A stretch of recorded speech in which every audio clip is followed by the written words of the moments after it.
¿cómo les va? Empezamos una nueva emisión de Los Siete Locos, un programa puramente literario. Hoy tenemos 3 escritores nos visitan. Ya mismo presentamos al primero. Ahí va. Carlos Gamerro nació en Buenos Aires en 1962. Es novelista y ensayista, autor entre otros títulos de Las Islas, La aventura de los bustos de Eva y Facundo o Martín Fierro. Cardenio es su última novela publicada. Bueno, acá la tengo, Cardenio de Carlos Gamerro. Y toma un tema que además salió en el momento oportuno, esta novela, digo. Ustedes saben que la semana que viene hay festejos y celebraciones en todo el mundo, ¿no? El aniversario de la muerte de Shakespeare y de Cervantes, que parece ser, dicen, que murieron el mismo día. Es increíble, ¿no? Pero no exactamente así, pero bueno, se dijo así. Es la misma fecha. ¿Es la misma fecha? Es la misma fecha, pero no es el mismo día porque tenían 2 calendarios distintos. Había 2 en ese momento. calendarios. 10 días de diferencia. Sí, ya sé, y eso hace la diferencia, pero bueno. Pero para nosotros es el mismo día. Es el mismo día, el 23 de abril. Vamos a hacer un programa sobre ese tema, así que la semana que viene vamos a tener a 2 invitados que están hoy en el programa, Carlos Gamerro y Federico Jammer, que están en el tercer bloque. Son 2 expertos en Shakespeare, uno en Cervantes, el otro, así que 2 semanas seguidas los vamos a tener por acá. Pero por lo pronto, ahora, como anticipo de todo esto, vamos a hablar de Cardenio. Cardenio, aparentemente, vos nos vas a contar, es el título de una obra de Shakespeare que se perdió. Exacto. Ahora vamos a hablar cómo se perdió, pero que está basada en una lectura que hizo Shakespeare de la primera parte del Quijote. ¿Cómo es? A ver. Es casi... Perdóname, pongámonos en la época, no es Sí, que sí, ahora había que llegar a recibir el Quijote en Inglaterra. Claro, pero bueno, el punto de partida, digamos, es que de todo esto es que es posible, altamente probable que Shakespeare haya leído el Quijote, o por lo menos se lo contaron. Un poco en la novela, la hipótesis que yo manejo, porque servía a los propósitos de la ficción, es que se la cuenta su compañero de trabajo, porque Shakespeare esta obra la escribe con un dramaturgo más joven, John Fletcher, que sería su sucesor como dramaturgo. Es el protagonista de la novela Cardenio de Carlos Gamerro. Claro, sí, yo cuando pensé, escribir una novela con Shakespeare de protagonista, no, demasiado. Pero dije, ¿qué tal si el protagonista es, de alguna manera, yo escribí con Shakespeare, ¿no? Uno no necesita ser un genio para trabajar con Shakespeare, sino simplemente... Eso era real. Escribió con Shakespeare. Funcionaban, Fletcher, sí, pero aparte, casi, muchísimas obras. Era la norma, se escribían de a muchas manos. El teatro de la época funcionaba un poco como la televisión y el cine de hoy. Claro. Había que producir Claro. obras nuevas todo el tiempo. Los dramaturgos no daban abasto y entonces o trabajaban juntos o iba pasando de mano en mano. Pero además había equipos, ¿no es cierto? Sí, que estaban sí, subvencionados, por ejemplo, por el rey o por nobles. Era así. Sí, digamos que en el caso de la compañía de Shakespeare es algo muy especial. En realidad las compañías de teatro inglesas eran todas pequeñas empresas capitalistas. Es el comienzo de la literatura moderna, no solo por lo que escriben, sino por el modo de producción. Claro. La corte pagaba cuando iban a la corte a representar la obra, pero si no, lo que bancaba la compañía era el teatro público y las entradas. Ahora, la compañía de Shakespeare, la diferencia es que no había un empresario que fuera dueño, eran accionistas, era como un equipo. Y Shakespeare era uno de ellos. Por eso hizo mucha plata, no como escritor, sino... Ganaba porque era productor de sus espectáculos. Sabemos que fue actor, sabemos que fue poeta, era productor y como no existía la figura del director en aquel momento, probablemente también ayudaba en los ensayos. ¿Cómo hacían sin director? Y viste, son esas cosas que a uno le parecen naturales, que sí existieron siempre y son un invento, digamos, más reciente. Seguramente tenían el apuntador. Estaba el actor principal, que era de alguna manera el conductor de la compañía, Richard Burbage, que fue el que hizo todos los grandes roles shakespearianos. Seguramente el autor participaba, podía dirigir los ensayos. En mi novela, un poco después de todo lo que yo investigué, sigo la hipótesis de que se iban turnando. ¿No? Hay una escena en que Shakespeare dice, lo llaman para un ensayo y dice, no, hoy no me tocaba a mí, le tocaba a Richard o a Fletcher. Que sea. John Fletcher, además, que es más joven y que... Vos dirás, pero es real, trabajaba con Shakespeare. 3 obras juntos escribieron. 3 obras. ¿Qué obras son? Cardenio, suponemos. Esta, claro. Enrique VIII. Ah, ¿sí? Y una que se titula a veces Dos nobles de la misma sangre o Los dos nobles compadres, no es muy conocida. No son las mejores, ¿no? Admitamos. Me parece que Shakespeare trabajaba mejor cuando trabajaba solo. Y aparte era el final de su carrera de Shakespeare. Son las últimas que escribe. Bueno, ahí vos lo tomás, que este Fletcher, que es más joven, dice... No es que dice, trabajo con el gran Shakespeare, como con alguien que está acabado, viejo ya. Y aparte muy así, ¿no? hincha. Claro, un viejo hincha, claro. ¿No? Y aparte lo que a mí me gustó de la historia es que Fletcher, en realidad, ya tenía un equipo formado con otro dramaturgo joven como él, Francis Beaumont. Y de hecho las obras hoy en día siempre aparecen como obras de Beaumont y Fletcher.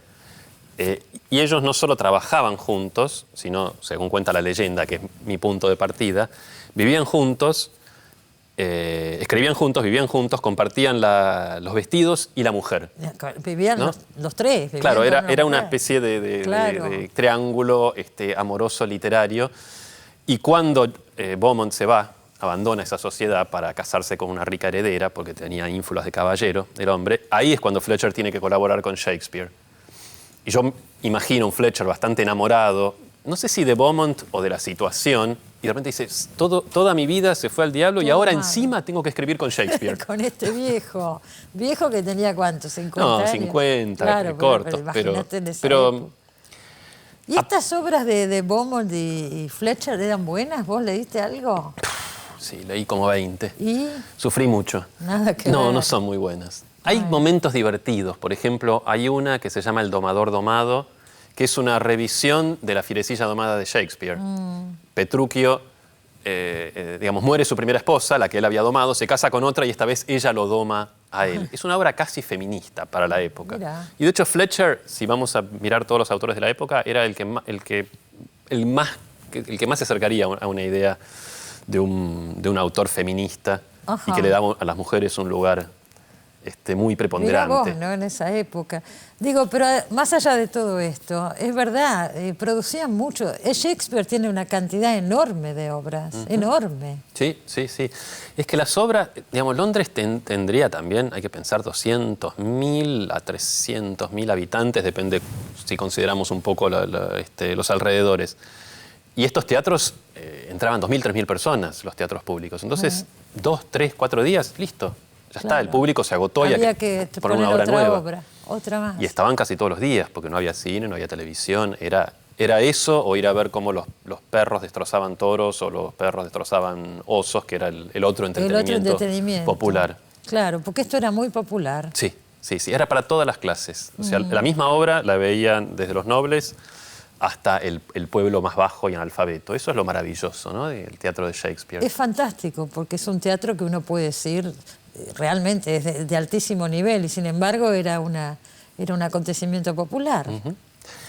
Y después lo que sabemos a ciencia cierta es que el Quijote se traduce al inglés muy rápido. Está circulando ya en 1611 aparentemente, porque hay muchas referencias al Quijote en el teatro inglés de la época, y en 1612 se publica.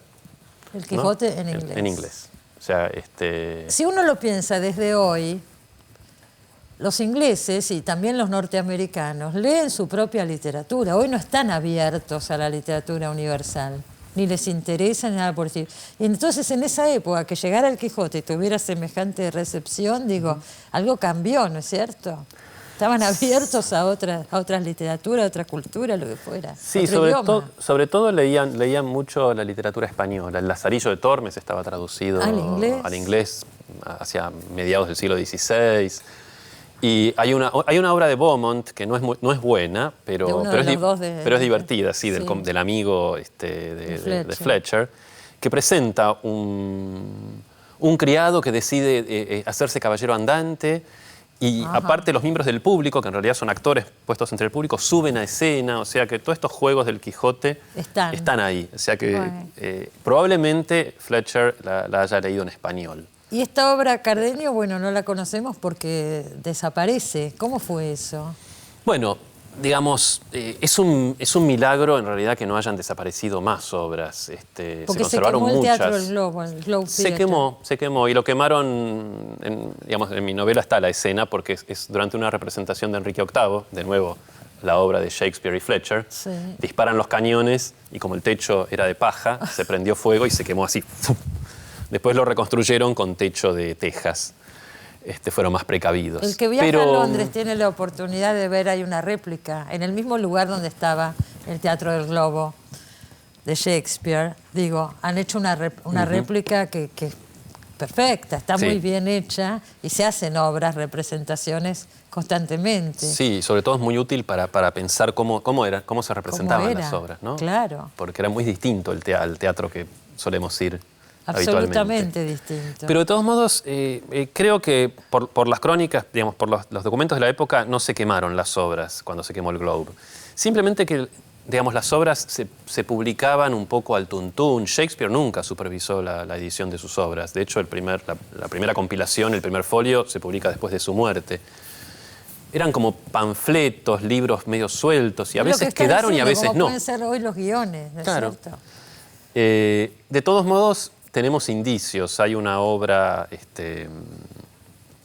del siglo XVIII, en inglés se titula Double Falsehood, doble falsedad o doble engaño, y el autor decía que estaba basada en el Cardenio de Shakespeare. Y como ese autor, un hombre que se llamaba Louis Theobald, era especialista en Shakespeare, Vale la es pena, probable. se le puede creer. Hace unos años la Royal Shakespeare representó Cardenio y lo que hicieron fue tomar la obra de Theobald, que es muy mala y tiene momentos horribles, y la emparcharon con la traducción del Quijote de 1612. Entonces quedó algo más o menos digno.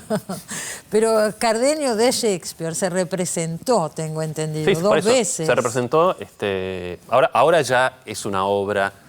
Una obra más. del canon, pero se aclara, digamos, que es, en la versión de la Royal Shakespeare decía la obra de Shakespeare reimagined, como vuelta a imaginar Claro. o reimaginada. Claro. Se aclara que es una reconstrucción. Pero- Yo cuando apareció, estaba en medio de la novela y dije, soné, encontraron el Cardenio. Y yo estoy escribiendo sobre, yo estoy inventando sobre otro. esto. Claro, pues yo inventé otra obra. Para mí fue genial que se haya perdido la obra porque me dio la libertad de Pero por imaginar supuesto. el proceso creativo. Claro. Y producir distintas versiones, porque Shakespeare y Fletcher al principio no se entienden. Shakespeare, la verdad que no le gusta la historia de Cardenio, se la cambia todo el tiempo. Entonces, la novela es eso, son las distintas versiones. Y las relaciones entre todos ellos. Claro, porque está la historia de amor también. Hay ¿no? una historia de amor, por supuesto. O hay varias historias de amor, en realidad, que involucran a Fletcher, a Joan, que es como sabemos que se llamaba la muchacha que compartían. La que compartían los dos. No saben, ¿no? yo nunca vi que apareciera su apellido, pero sí. Ah, ¿y qué pasa con la primera obra de Shakespeare, que también está citada acá, ¿no es cierto? ¿Con cuál decís?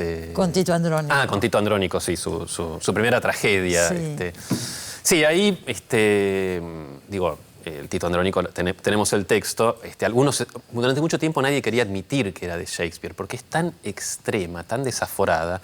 Ahora se ha representado mucho Tito Andrónico, yo creo, porque, digamos, en la era post-Tarantino, de alguna manera, esa clase de Tuvo violencia desaforado, claro. es perfectamente, digamos, aceptable. Pero durante mucho tiempo muchos querían negar que era de Shakespeare porque parecía una cosa, digamos... ¿Acá así se que representó alguna vez? Acá no lo ha creo, hecho, no sé. si se ha hecho localmente. Vino a hacerla La Fura. Ah, La Fura al Bar. La Fura la hizo acá. Ah, claro. Yo la vi acá. Ajá, ¿y? Estaba ¿Bien? bien. Sí. Funciona maravillosamente. Uno la lee y dice, esto es cualquier cosa, pero escénicamente... Pero es muy diferente, yo no la conozco, es muy diferente a la obra posterior. Sí. Es efectista. Cuántos muertos, cuántas mutilaciones, cuántas violaciones podemos meter en cada escena. Por eso digo, es muy para nuestra época. Ahora, yo ahí lo que un poco imagino es cómo Shakespeare llegó a escribir eso. Y digo, bueno, imagino que fue un desafío que le lanzó Marlowe, que era en ese momento el gran dramaturgo, cuando Shakespeare recién empezaba. Pero Entonces, además, bueno, es una primera obra. ¿Cuántos escritores no quieren ni acordarse de su primer libro? sí, algo que se ha dicho, creo que lo dice el crítico shakespeariano Harold Bloom, que la comedia a Shakespeare le salió naturalmente. La primera comedia de Shakespeare, que en realidad es anterior, la comedia de los errores, es perfecta. Y dice, y en cambio la tragedia tuvo que aprender. Pero claro, cuando aprendió, agarrate. Aprendió en serio, ¿no? No siempre lo que nos sale más fácil es lo mejor. ¿no? Me surgen un montón de preguntas, pero como la semana que viene vamos a hablar largo y tendido de Shakespeare y de Cervantes, las dejo para el próximo programa. Ahora les recuerdo que está esta novela, una idea preciosa que ha tenido Carlos Gamerro, Cardenio, el mismo título que esta obra de Shakespeare, que bueno, no conocemos y te da toda la libertad para imaginar, y toda esta relación que decíamos con John Fletcher, etc. Así que felicitaciones. Muchas gracias. Y seguiremos hablando de todo esto en el próximo programa. Con mucho gusto. Gracias, Carlos, por A haber vos. venido. Enseguida volvemos, no se vayan.